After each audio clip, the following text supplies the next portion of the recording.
ကြောင့်ဖြစ်တာလည်းမသိဘူးဆိုတဲ့လူတွေအတွက်ကို rosacea ပေါ့နော် rosacea လို့ခေါ်တဲ့အရေပြားပြဿနာလေးအကြောင်းကိုဒီနေ့ပြောပြပေးမှာဖြစ်တယ်ကျွန်မကဒေါက်တာဆူရီပါအရေပြားနဲ့လှပဆရာဝန်ပါအဲ့တော့ rosacea ဘာကြောင့်ဖြစ်တာလဲပေါ့နော် rosacea ကသူကသွေးကြောမြင်လေးတွေမျက်နှာပေါ်မှာရှိတဲ့သွေးကြောမြင်လေးတွေ active ဖြစ်တယ်ပေါ့နော်သွေးကြောမြင်လေးတွေကျယ်လာတယ်အဲ့ဒါကြောင့်မလို့ပို့ပြီးတော့မျက်နှာကရောင်တဲ့ပုံစံဖြစ်တယ်ကိုယ့်ရဲ့ immune response ကိုအရင် active ဖြစ်ပြီးတော့ပြန်တိုက်နေတာမျိုးပေါ့နော် hyper active ဖြစ်နေတယ်အဲ့တော့ inflammation ဖြစ်တယ်ပိုဆိုးစေတဲ့အကြောင်းအရာတွေနဲ့ထိတွေ့တဲ့အချိန်မှာပို့ပြီးတော့ရဲတာမျိုးတွေနီမြန်းရောင်ရမ်းတာမျိုးတွေဖြစ်လာတယ်ပေါ့နော်နောက်တစ်ခုက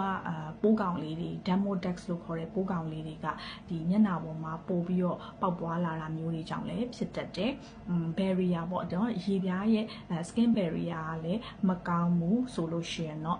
ဒီလိုမျိုးလေးတွေဖြစ်တတ်ပါတယ်ဖြစ်စေနိုင်တဲ့အကြောင်းရင်းတွေကတော့ဒါ genetic မျိုးရိုးလိုက်တာကြောင့်မဟုတ်သွေးကြောလေးတွေ sensitive ဖြစ်လွန်းတာကြောင့်ရဲ့အပူတွေ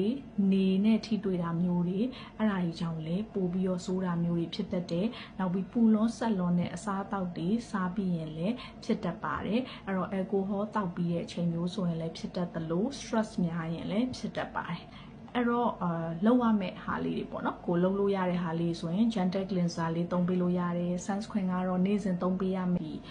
ဖြစ်စေတဲ့အကြောင်းရင်းပေါ့နော်ပိုဆိုးစေတဲ့အကြောင်းရင်းတွေကိုရှောင်ရမှာဖြစ်ပါတယ်soothing ဖြစ်စေတဲ့ ingredient လေးတွေဥမာ niacinamide တို့လိုမျိုးအဲ့ဒါလေးတွေကိုရွေးပြီးတော့သုံးပေးလို့ရပါတယ်နောက်မသုံးရမယ့်ဟာလေးကတော့ပြင်းတဲ့ဟာတွေပေါ့နော် scrub တို့လိုမျိုး acid တို့လိုမျိုးเนาะအဲ့ဒါလေးတွေကိုတော့မသုံးပါနဲ့ပြီးရင်ရေနွေးနဲ့ရေချိုးတာမျိုးရေပူပူကြီးနဲ့မျက်နှာတက်တာမျိုးအဲ့ဒါလေးတွေတော့တတ်နိုင်သလောက်ရှောင်ပေးပါအရန်ပူပြီးဆက်တဲ့အစားအသောက်တွေဆိုရင်လည်းရှောင်ပေးပါalcohol ကိုလည်းတတ်နိုင်သလောက်လျှော့ပေးပါပေါ့မျက်နှာကိုလည်း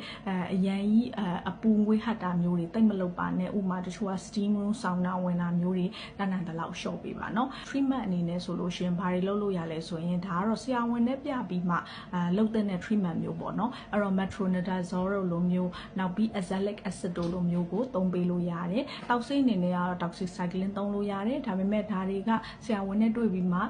သိရမယ်ဟာကိုယ့်အခြေအနေပေါ်မူတည်ပြီးပေးရမှာဖြစ်တဲ့အတွက်ကြောင့်မလို့ဆရာမကိုဘယ်လောက် dose တောက်ရမှာလဲတို့ဘယ်လိုတောက်ရမှာလဲတို့ဘယ်နှလတောက်ရမှာလဲတို့လာမေးရင်ခီးသွားဟန်လွဲမေးတာမျိုးတွေမဖြေပါဘူးเนาะအားလုံးကျေးဇူးတင်ပါတယ်